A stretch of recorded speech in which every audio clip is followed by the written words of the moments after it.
Welcome to the UU. Today, a blast from the past. A least worst. Because my listeners tell me there is no best of the best, so you get a least worst UU episode. This was originally recorded for my premium supporters. Do Christians sin by enjoying Christmas? Are believers unwittingly playing into the hands of the devil by observing Easter? Before I dive into today's theme, I must needs offer thanksgiving. So many of you do little things that are true blessings to the UU podcast. Some of you subscribe and even write reviews on iTunes, YouTube, or Rumble. Others of you make monthly donations through Patreon. You guys keep me going. Thank you so much. Still more of you tell your friends and family about a thinking show for believers. And many of you share UU posts and links on your own social media pages. Recent unfriends to do just that? Charlie J., Victor S., Josh E., Scott M., Joanna J., Irene W., Barbara M., Dale B., Colleen S., and Diane F. My true appreciation for your efforts to help this clunky, bald-headed old theologian. Well, good, beautiful day to you. Welcome again. A couple days ago, Danielle H. sent me an email at uncensoredunprofessor@gmail.com, and she had a question that was so good I thought I'd use it for a premium episode. Here's part of what she wrote. With our kids getting older, we've been deciding what traditions to do with them. This year we wanted to study and celebrate Passover, and that led us to the origins of both Easter and Christmas. Now we both knew the pagan origins, that in ancient Rome they combined holidays to make Christianity more accessible. But the more we dug deeper and learned more about how it could be tied to sun and moon worshippers, dating back to the time of Baal and Babylon, we became conflicted. So Ed, what do you think? Well, the gist of her question is, are Christmas and Easter pagan holidays? And here at the UU, we love good questions. Now, yes, it's true. Both Easter and Christmas were celebrated, albeit with different names and orientations, before Christianity came on the scene. But I want to say right up front, that does not make them evil or ineffectual or illegitimate. But how we get there takes some thought and reflection. Here's a brief outline. First, God does not make us new selves when He saves us. Not new as in brand new persons. But He does transform us, transforms the person who already existed. He takes our form and reshapes it. Or another example, secondly, Jesus didn't eliminate Judaism when He came. He fulfilled it. He gave it a new center, new meaning. He reoriented its motives and direction. He took the original form and sanctified it, reoriented it, and empowered it all without destroying it. Here's another example. The Lord doesn't destroy cultures when the gospel moves into them. No, He transforms them. He takes what's there and He takes the beautiful that's there and He redeems it. And then He sifts out and gradually eliminates what was evil and godless about them. Or He tries to, right? Or here's another example. This morning in my own Bible reading in Numbers 21, chapter 21, verses 4 through 9, the Lord sent poisonous serpents to judge those who were complaining against Him to Moses. Now, amazingly, the people were subsequently healed when Moses held up a staff upon which a poisonous serpent was hung. So the evil, the bad, was taken and transformed into a sign of healing and good. The poisonous serpents became a healing symbol of a healing, a serpent as a symbol of healing. And then when Jesus was lifted up on the cross, which is a direct play on Moses holding up that serpent staff, Jesus brought healing to all who will accept it. Still another example. One of the Roman means of execution in the first century was crucifixion. It was a ghastly, shaming, visible, visceral, and frankly eviscerating way to execute an enemy. The Romans, at the behest of the Jewish leaders, finally put Jesus of Nazareth to death by that very means.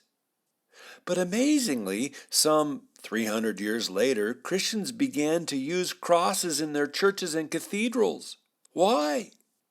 Because they began to realize that ugly Roman means of execution, that public means of execution, was used by God to accomplish the greatest act of sacrifice and love and redemption in human history.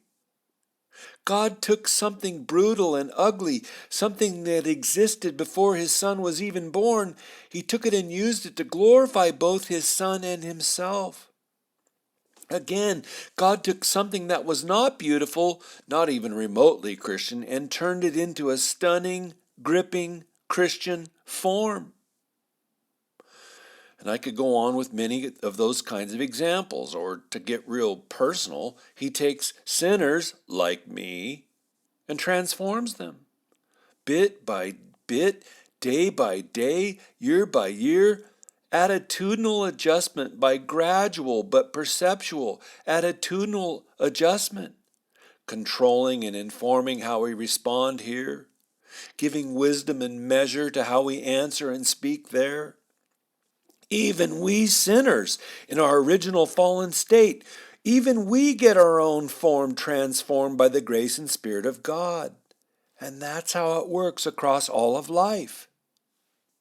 So the Lord takes pre-existing patterns, shapes, persons, designs, rituals, ceremonies, and reorders them. He fills them with new meaning. And frankly, that's what the ancient church did with the basilica. Prior to Jesus, it was a Roman legal civic structure. Everything concerning business and legality and running of the government happened in a basilica. Well, the church did that and filled it up with Jesus activity and community activity on the part of the church. And not surprisingly, the ancient church did the same things with Easter and Christmas. They took old pagan holidays and Christianized them to the glory of God. And that process hasn't stopped throughout church history.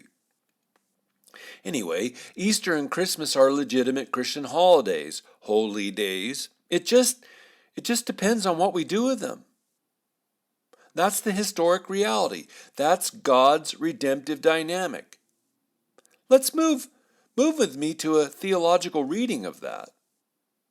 I think it's important to give you just a little theological reflection on this, because the church has wrestled with this kind of tension and dynamic for some 2,000 years, and it all goes to questions about form versus content, or truth versus contextualization, or fidelity versus relevancy.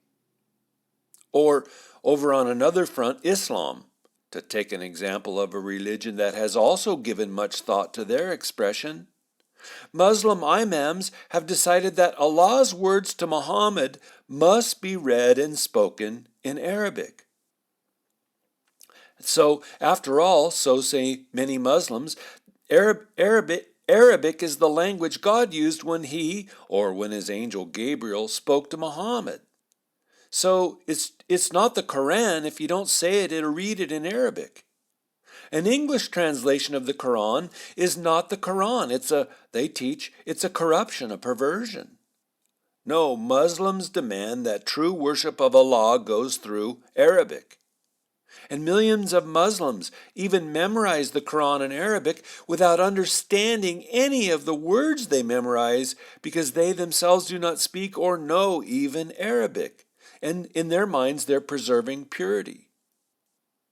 Now, Christianity obviously does not insist that the Bible, the Old Testament, be read in Hebrew if it's going to be true, or the New Testament has to be read in Koine Greek, or goodness, even Jesus' own first mother tongue of Aramaic, right?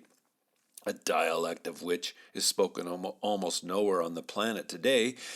Christianity doesn't believe you have to read in Hebrew or Greek for it to be true. Why is that? I mean, Are Christians less committed to purity or originality or the history of their religion than are Muslims to theirs? No. Actually, no. Christians are committed to the truth of their religion.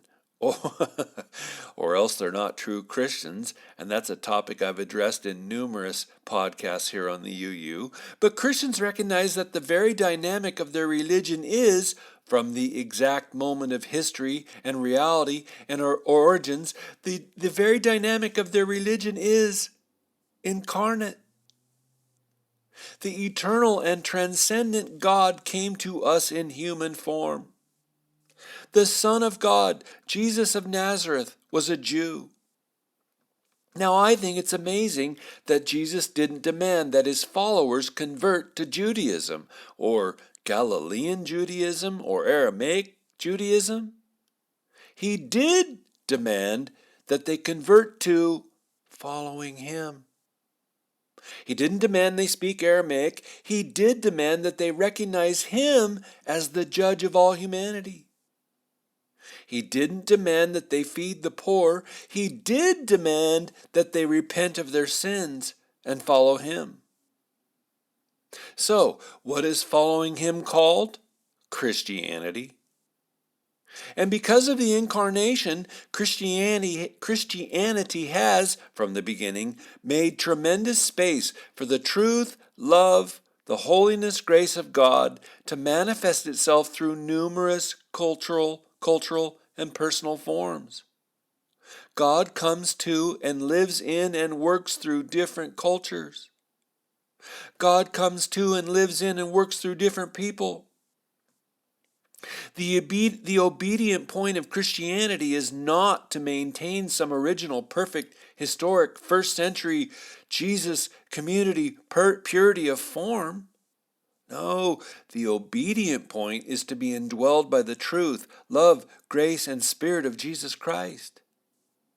The incarnation is the basis for a Christian understanding of truth and form, of content and form.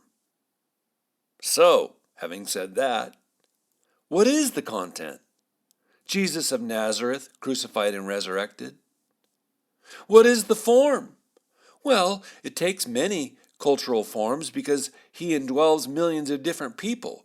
There are millions of different forms of the living temples of God. Saying that, doesn't that make the form relative? No. It makes the form incarnational. Doesn't that make the form open to any willy-nilly appropriation that we could imagine, the likes of which, the apostasy of which, the blasphemy of which we're watching and observing today? No, the answer again is that makes it incarnational. If it's not Christ, the Jesus of the apostles, the Jesus of the Father, the Jesus of the Spirit of God, then it's not Christianity. And obviously that gets messy. And it gets quite dicey and messy as we move over the millennia. Does that mean some forms are more Christian than others? Sure, of course. That evangelicals with their steeped anti-traditionalism seem to have lost the ability to process that truth, that some forms are more Christian than others, is its own sad story. Does that mean that some people are more Christ-like than others? Yes, of course. And that progressive church folk tend to be uncomfortable with that hierarchy is more on them and less on the Bible or Christianity. With all of that in mind, you guys, what about Easter? Can we celebrate Easter? Sure, if the final content is the risen Christ. Can we celebrate Christmas? Sure, if the final content is the second person of the Trinity incarnate. Should we have Easter as a bunny who brings hope? No, that's not Christian even if it is harmless or happy. What about Christmas if it's only Santa who's bringing us presents? No, that's not Christian even if some of it is benign or happy. But Easter, where the focus is on Jesus' resurrection, now you're onto the truth. And me, I get exhausted with sermons on Easter, which are not about the resurrection. I get exhausted on Easter about sermons that are about hope or happy feelings or warm hugs or sentimental thoughts. I hate that stuff. Easter's not even fundamentally about my hope for a failed marriage or my hurt feelings or having a positive attitude at work. Ugh. Easter is about the resurrection of Jesus' body and what that means for all of creation. Or Christmas. What's Christmas about?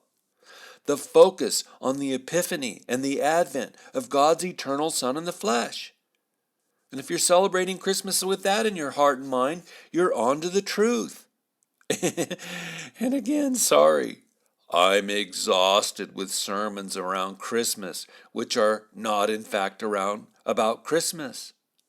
Christmas for Christians is about the incarnation. Christmas is about the birth of God's eternal Son in the flesh through Mary.